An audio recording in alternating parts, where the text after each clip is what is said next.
We're going to break down Dane Brugler's latest 2025 NFL Draft Big Board, his mid-season update with some pretty notable changes from what he had in his preseason version, which makes sense because this year's crop has been, let's call it interesting. Fully agree with the number one spot. That is Travis Hunter, the wide receiver / corner out of Colorado. He's the best. He's the best prospect, and it's really not that hard. Depending on who you ask, you will get different answers on if he's best at receiver, if he's best at cornerback. I think he's a better corner than he is wide receiver, but the money's at wide receiver. And also, I'd let him do both. Why not? Until he shows you he can't do it, which he hasn't done yet, maybe we don't doubt that guy. So where would you play Travis Hunter? CB, wide receiver, or both? Go vote in the comments of today's show. Number 2 is Will Johnson, who was, by the way, Dane's number 1 preseason prospect. He's been banged up. I think it's been a little, before he got here, was a little bit more inconsistent, but the size, speed, the tape that has already been on film is great. I probably won't have him 2, but he's going to be an easy top 10, top 5 guy for me, so no complaints there. You've seen some growth the last couple weeks from the number 3 player on Dane's list. That is Abdul Carter, the Penn State pass rusher. He'll get Micah Parsons comparisons because he was a linebacker who is now playing edge for Penn State and wears number 11. His last couple games, 2 sacks against both Washington and Ohio State, plus 1 against USC. Didn't start the year super hot. 1 sack in his first 3 games, up to 8 now. Freaky athlete, needs some development, but in a not great edge rusher class in terms of like who's really emerged. Not surprised he's super high. Malaki Starks at number 4. Was a little surprised he was this early. He's only just about to turn 21 years old, though. Has the traits. I think the instincts are really good at safety as well. Safeties get devalued. He won't go as early as number 4, but that's an easy first-round grade. McMillan out of Arizona. 6'5", 210 is hilarious. I would like to see him add some more weight. He's got ball skills, tracking, body control, all of it, and is a much better after-catch guy than you would expect for someone at that size. It's a bit of a unique physical profile, but the Arizona offense is oftentimes effort McMillan down there somewhere, and that guy normally works out pretty well in the NFL. Number 6 is the running back, Ashton Jeanty, out of Boise State. He's 5'8", 217, and he has incredible contact balance. The play, regardless of competition, has been incredible this year. It'll be just like the Bijan Robinson conversation. You know he's one of the best prospects in this year's class. How early does he go, though? Number 7, another Georgia player, Jalon Walker, who is kind of an off-ball blitzing linebacker right now. And I do think utilizing him as a blitzer is how you're going to maximize him and not just have him be, a 10% blitz guy or whatever. I think if you can find teams that still run some true 3-4 outside linebacker stuff, I think that could fit pretty well. You could deploy him in some off-ball sets as well, but he should be coming for the QB because that's where he does his best work. So don't make him an off-ball linebacker only. Make sure he gets to rush the passer too. Michael Williams' stat sheet has not had the breakout year I was hoping for, although Dane has always been very high on him, so I'm not surprised by it. It's kind of becoming a Trayvon Walker traits-based conversation, which has worked out very well this year for Jacksonville, by the way. Big frame, 6'5", 265. The athletic ability is there. The power is there. You're hoping for some statistical breakouts now that he's healthy down the stretch. Number 9, Mason Graham, the Michigan defensive lineman. I have no complaints. In fact, I might put him higher on my own board. I think he's a pretty clear top 10 player in a class that maybe doesn't have 10 true top 10 players in most classes, if that makes some sense. Does a good job playing low. The Michigan defense has not been as good because the offense sucks this year, but this is a no doubt top 15 pick. Another guy that has not had the year I was hoping for is Luther Burden out of Missouri. The quarterback play and injuries have been a big factor there. This is a running back playing receiver, and I mean that in a positive standpoint because he is dynamic as all get out after the catch. Not as good as guys like, Jamar Chase, Malik Neighbors in that regard, but once the ball's in his hands, good things tend to happen. Will Campbell, who for some people is going to be a guard, arm length is going to check in probably around 33 inches. So whether I might like him. I don't like doing the arm length thing, but I might like him more as a guard than anything else. But I think he has a good chance to go very early in a not loaded offensive line class. James Pierce Jr. out of Tennessee, who is a undersized, twitchy edge rusher, kind of like Will McDonald IV, who I also liked quite a bit out of Iowa State. He has not really been used as an every down player, though, and that will raise concerns. I'm a little surprised Colston Loveland checked in at 13. He is a good tight end, but the terrible Michigan passing offense has hurt his stock because he's a pass-catching tight end who doesn't get to be used enough as a tight end in the pass-catching game because they're bad. Derek Harmon was the first real surprise on this list for me, the Michigan State transfer. The production doesn't pop off. The pressure rate and disruption kind of does. I was surprised Dane put him at 14 because I didn't think he was going to be that high on the list, but Dane knows ball. Number 15, a bit surprised to see the other Texas A&M passer, Shamar Stewart. There's a lot of good Texas A&M players this year. Stewart, not Shamar Turner, Shamar Stewart. There's 2 Shamars on this team. Check in at number 15. He moves really well. Doesn't look like that's 290 and also has just stupid length in a good way. First quarterback is number 16. It is Cam Ward. He is a gunslinger. He is not going to be for everyone. If you want your guy to play on time, it's not Cam Ward. He is going to hold the ball and make some awesome stuff happen and sometimes do some bad stuff. You saw it against Georgia Tech. You saw the upside and the downside. People will have him as quarterback 1 or as low as like quarterback 3 or 4. So who do you think is the best quarterback in the 2025 NFL Draft? Let me know in the comments section of today's show. Nick Scorton, number 17 here, who I get some Tank Lawrence vibes here. I have him over Shamar Stewart. I would like to see him shed a little bit of weight, be more efficient as a pass rusher. He is also super, super young. Number 18, Kelvin Banks. Again, this is a guard tackle conversation here. I actually liked more of him than what I've seen from Will Campbell this year. There are times when he gets beat bad, but he hasn't gotten beat that much this year. Maybe the scheme protects him some. Tyler Williams out of Ohio State. This is probably one of your better run-stopping defensive tackles this year.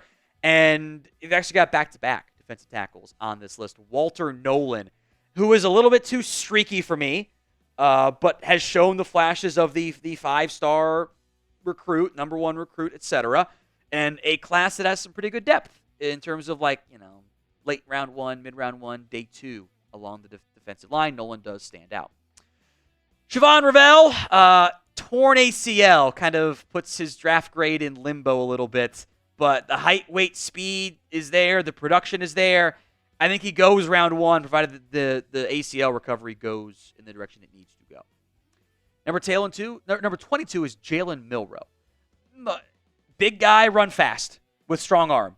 Those guys get drafted pretty early. And by big, I mean he's like 225 at 6'1". So he's got good frame to himself there. Dynamic playmaker who, if you let him use his legs, can absolutely work in the NFL. You just need to have growth as a passer. Shadur Sanders, number 23 on this list. I like him. In fact, I would probably have him as my QB1 right now. He's tough. He's very accurate. He's got good ball placement. He holds up well against pressure, but he doesn't always manage the pocket the right way and tends to hold the ball a little bit longer than I'd like behind the shaky offensive line. Doesn't have an elite arm, but has flash ability to move around the pocket there. The biggest thing for Shadur, beyond maybe adding some more weight to his rather thin frame, NFL teams are going to grill him hard about, hey, you threw your offensive line under the bus. You made some comments about old teammates negatively. Making sure you can be the leader in the locker room always matters so much for quarterbacks. That will be reminded ad nauseum this draft process. JT, Tui Maloau. I don't love him at 24.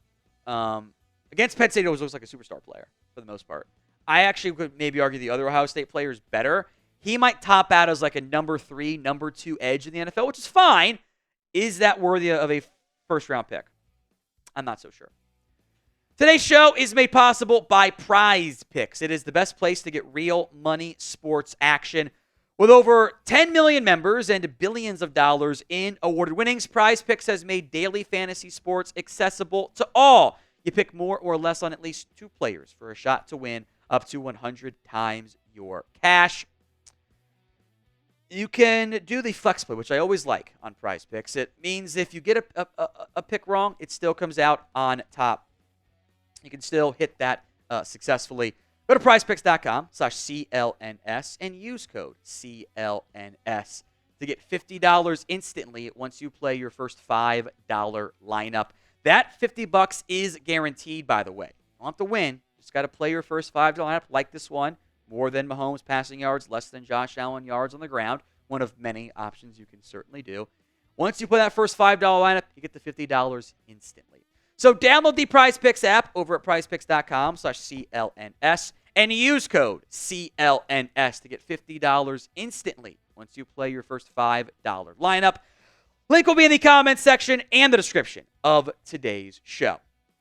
Here's the second Michigan defensive lineman. You don't find guys that are 340 and chase down running backs from behind. Those guys don't exist. Now, he's got development to work on, which I think is a concern, and this is the one where you might not beat the Mozzie Smith allegations. But I would not be surprised if he goes round 1. Another tight end, Tyler Warren, who is like the best player on the Penn State offense, and I like Nicholas to a decent amount too. They give him handoffs. They give him short yardage stuff, which I actually kind of like. He's a dynamic playmaker on offense. Could sneak in back end of round 1. Might just be an early round 2 pick, kind of like Michael Mayer ended up being. Different player, but similar ranges maybe. Cameron Williams has better traits than Kelvin Banks. He's just very clearly raw in several areas and already has 13 flags this season. But great athletes who move at 6'5", 335. I mean, Amarius Mims went first round. Tyler Guyton went first round. Williams could too. I love seeing my boy Alec Ailmanor on this list. Nice size, 6'2", 210, good speed, ball skills.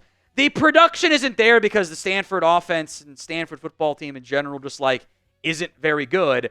But there's normally 1 or 2 highlight reel plays per game, and even against Wake, he had 11 for 96. It was bad against Notre Dame, but he is oftentimes the only consistent offense Stanford has these days. Josh Simmons at number 29. A knee injury against Oregon. Who knows where he's going to go? Much like Siobhan Ravel, this is one of those, put him on list now, check back in 2 or 3 months of a better feel for where he ends up going. All right, Garrett Nussmeier. Look, he does do some things I like. With the way he moves the pocket, he does do actual NFL reads. There's also far too many times he just gets tunnel vision and makes like the most boneheaded plays you'll make. He did it against South Carolina, did it against Alabama. Like, I think he needs to go back to school to put himself in a better spot to show more growth. There are some traits that you like, but 30 is way too rich for my blood as we sit right now in mid-November. How many quarterbacks go in round 1 of the NFL draft? This year's NFL draft. Let me know in the comments section. Go vote right now. All right, 20 more names. We'll go faster here. Landon Jackson is a little upright, a little stiff, but good size, good frame. He's actually closer to 6'5", 270, by the way. Don't get taken back too much there. Jonas Savaiinaea has played guard, now tackle this year. I think probably goes back to guard in the NFL. Josh Connerly is former 5-star recruit, is still very raw, but the traits will probably get him drafted. Jalon Walker is one of my most favorite prospects, even though he's not going to be like top 10, I don't think, for me. He's 6'6", 345, and they put him at edge and have dropped him into coverage before, and it's worked. That doesn't exist. Now, he plays like he's 6'6" defensive tackle, though, and that's not good because his leverage is all over the place. So he's a little bit of a tweener in some of those regards. Emeka Ibuka is just a reliable NFL wide receiver. He's a good route runner. He'll be a good receiver, too, for somebody. Evan Stewart is, not producing the way I would like to yet, but he's got the speed. The talent is certainly there. The class is a little thin at times, and this might be a little bit too much of a push-up as far as I'm concerned. I'll be honest, I have not watched any of Mike Green this year beyond, he leads the NFL or leads the FBS in sacks. So very much on my list. He's only a redshirt sophomore. That's why he was not high on my list, because redshirt sophomore at Marshall with my limited time means he's further down the list for me. Maxwell Harrison out of Kentucky. Dane loves his Kentucky corners. Only played in a couple of games this season, so his exact stock a little bit murky right now. And then a pair of backs, Caleb Johnson, who is averaging 7.1 yards per carry. Love what he's done so far this year. And UNC is bad, but Marion Hampton is also putting up 130 yards per game. Both of those backs in round 2, you'd probably feel really good about landing. Now, if you want free NFL YouTube videos and NFL draft, free agency, everything else in between, hit that sub button right now, youtube.com/chatsportstv. Nick Amanwari, freaky height, weight, speed, safety prospect, and could hit a little bit as well. Wyatt Millam might be a guard in the NFL, but he hasn't gotten beat very much at West Virginia. Jack Sawyer, again, is probably more of a number 2, number 3 pass rusher, but he's physical and can help set the edge. Tyler Booker has, despite some injuries, I think battled pretty well this year, and he's incredibly powerful. By the way, first Bama guy we mentioned on this list. How about that? Isaiah Bond, I actually think could go a lot earlier than this. He is an explosive athlete at wide receiver. NFL teams love speed. Just needs some consistency. Ariante Ursary out of Minnesota. Again, a giant human being here. For a lot of guys in general on this list, the lack of consistency has been a little frustrating. I think Ursary fits that mold. I will not lie to you guys. I have not watched any North Dakota State stuff this year, so Gray Zabel, or Zabel, however you pronounce it, I'm going to trust Dane on there. I do like what I've seen from Kyle Kennard. He's actually having a really good season for South Carolina. That defense has played pretty well. Mason Taylor, the third tight end here, who's kind of a jack of all trades. I don't know where he plays tight end in the NFL. He's like 6'5", 225. Like that's kind of thin for a tight end. Maybe you just make him a giant slot and kind of give him some H-back stuff even too. And then number 50, Jihad Campbell, not Deontay Lawson, as the highest rated linebacker out of Alabama here.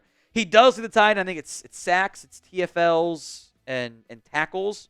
Maybe I think there might be another side he leads them in as well. That guy normally ends up being pretty good if you do it at Alabama, even if they're not the same team they've been in years past. Who did Dane Brugler leave off of his top 50 NFL draft big board? Let me know in the comments section of today's video. Now, I do want to mention a couple players quickly here, so I don't take any more of your time, of guys that were ranked in Dane's preseason top 50 that are no longer ranked. Some of them make sense. Carson Beck has not been good this year. Quinn Ewers has not taken a leap forward quite yet. Connor Wigman has actively regressed. Patrick Payton has made no impact. Harold Perkins Jr. got hurt. Emory Jones slid down a lot, which I was a little bit surprised by. He hasn't been as good, but still seems noteworthy there. Benjamin Morrison was like top 15 on Dane's preseason big board. I think it was a hip injury for Benjamin Morrison.